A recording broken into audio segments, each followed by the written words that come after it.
Okey, bismillahirrahmanirrahim. Kita sambung video yang ke-9, 11 yang ke-11. Paling sesuai kita nak masuk kat ni tadi.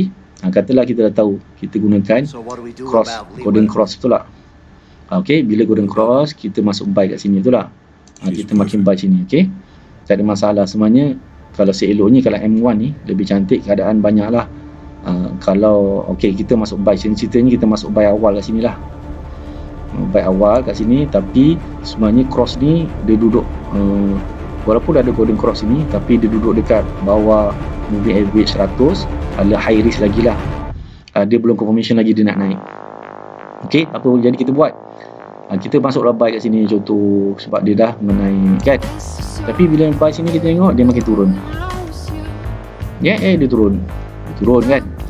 Dia turun, tengok. Okey, masa penurunan ni kita tunggu je sama ada ini dia cross ke bawah ke atau di atas. Tapi kalau kita refer M5 tak takut. Sebab apa? Dia masih lagi kita save sini, apa jadi? Save study, betul tak masa dia. Okay, yes. Ni pun yes kan? Yes, ni pun study. Okay, dekat sini kan? Ni pun study sini. Jadi kita tengok sini. Boleh tak kita masuk buy, katalah kita tak sabar nak masuk buy. Kalau saya masuk buy sini, tak ada masalah. Kita study kan, masuk buy sini. Jadi tak boleh dia turun. Okey, saya nak hold dia turun tak turun, saya akan tengok sama ada 20 ni dah cross 50 tak. Sebab saya tahu yang dia akan naik balik. Sebab apa naik balik? Sebab M5 ni dengan M15 masih lagi duduk atas ni. Saya yakin sebab dia nak buat masih lagi uptrend. Itu sebab confirmation M15 dengan M5 penting. Nak tahu confirmation kita, kekuatan kefahaman kita, maksudnya market tu nak naik nak turun. Sebab M5 dengan M15 duduk atasnya lagi. Jadi tak ada masalah. Ataupun saya tunggu.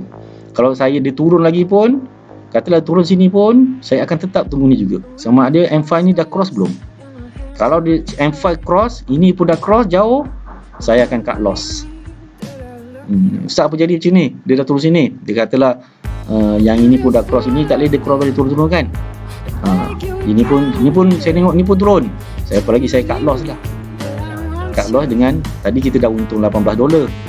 Cut loss $5, okey lah tu. Masih lagi dah ada untung. $18 tolak dengan $5 masih lagi berapa dolar?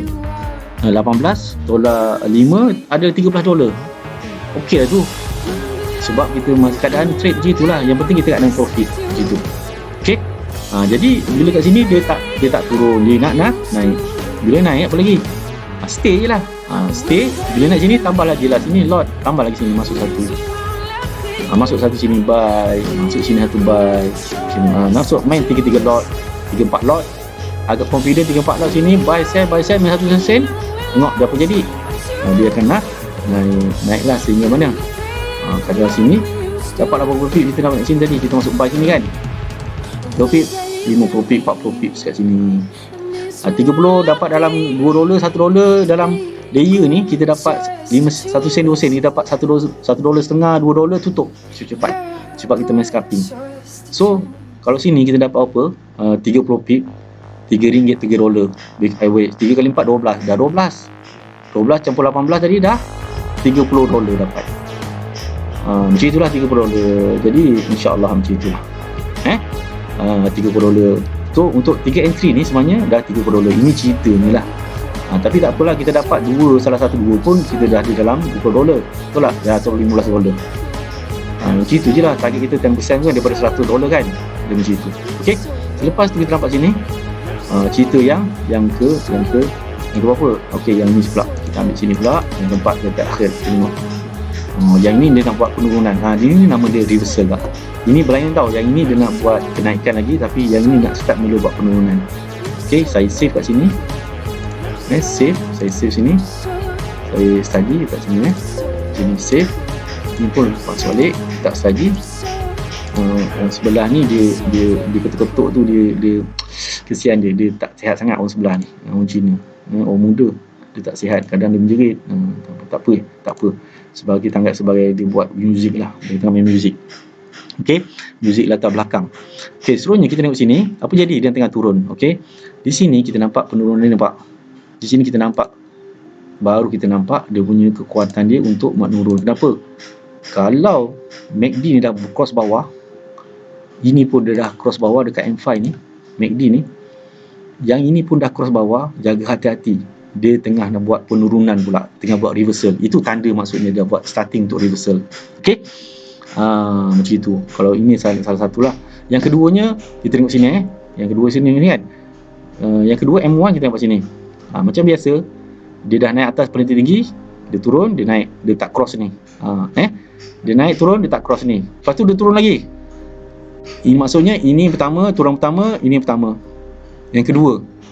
Soalnya yang kedua, yang ketiga tu confirmation. Dia akan buat 2 atau 3 kali. Okey? Tunggu yang kedua. Tapi yang kedua ni dia cross, walaupun duduk bawah, hati-hati nak turun. Boleh tak kita nak sell?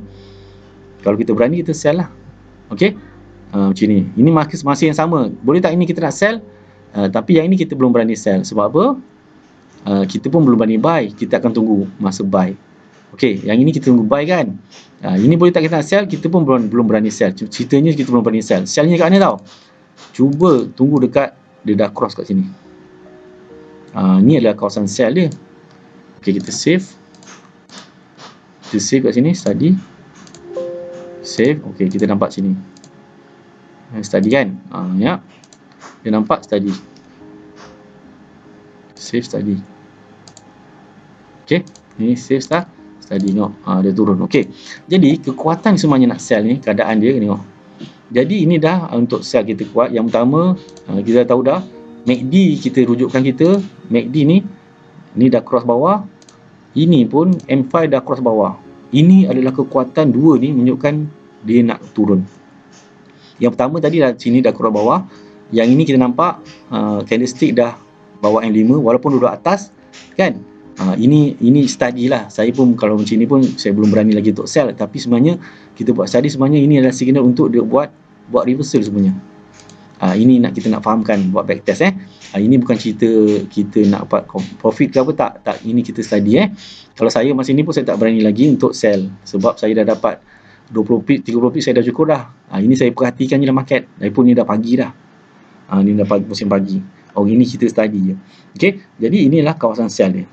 Nak tahu sell dia, besok kalau jumpa masa di tengah peak hour pukul 9 malam 10 malam jumpa macam ni, standby untuk study untuk dia sell ataupun dia nak buat reversal. Jadi kalau M5 ni, M5 pun sama juga. Jadi M1 ni perangai dia sama dengan M5, kita akan jumpa. Kalau M5 turun di bawah sini dia tak cross ni, tengok dia akan buat penurunan. Lepas tu dia akan cross. Dia cross lagi. Maksud inilah tanda untuk dia untuk penurunan kat M5 dah kuat dah.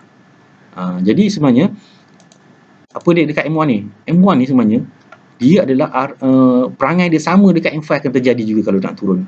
Cuma dia akan terjadi kat M1 dulu. Okey, M1 akan terjadi dulu. M1 paling cepat lah. M5 lambat lah. Tapi kalau M5 dah terjadi macam ni, bermaksud bersedialah dia tengah buat proses reversal pula. M15 boleh tak? M15 pun tengok dia dah jumpa yang pertama. Lambat lah sikit, tapi yang paling cepat M5 lah. M1. Yang cepat M1 kita akan jumpa. Jadi ini adalah signal untuk dia buat reversal. Tengok. Dia pun dah buat turun. Ini kita cuma buat study kan, backtest kan. Tengok macam mana dia nak buat reversal. Ini tanda untuk reversal. Ini adalah poin penting. Market tu untuk buat reversal. Jadi kalau kita dah jumpa macam ini, M1 dah jumpa, M5 dah jumpa, tanda-tanda lah. Kalau kita keadaan buy tu cepat-cepat, kalau kita duduk buy atas ni, cepat-cepat kita cut loss. Okay. Kalau kita keadaan sell, kita maintain, kita hold dulu. Kalau kita sell ke sini, untuk maintain hold, macam inilah maintain dia. Sebab kita nak hold, sell kan position, nak dapat untung bawah, maintain. Tapi kalau kita nak buy, drop buy, cepat-cepat kita close. Rugi keadaan $5, $10, close dulu. Tak apa, kita buat, ambil apa? Ambil signal yang lain pula. Itu je cara. Jangan sekali simpan. Okey, target kita $10, kita dah loss $10, maksudnya kita dah tersalah masuk. Senang gitu je. Okey, kalau kita dah floating loss $10, maksudnya kita dah salah masuk. Jadi cepat-cepat close untuk selamatkan duit kita 100. Jadi kita ada lagi $90, kurangnya kita boleh dapatkan balik $90 tu. Baik, sekian saja. Cuba buat backtest. Sekian saja. Mudah-mudahan apa yang kita kongsi pada pagi ni, cuba buat study dan study seterusnya. InsyaAllah. Sekian saja. Assalamualaikum warahmatullahi wabarakatuh.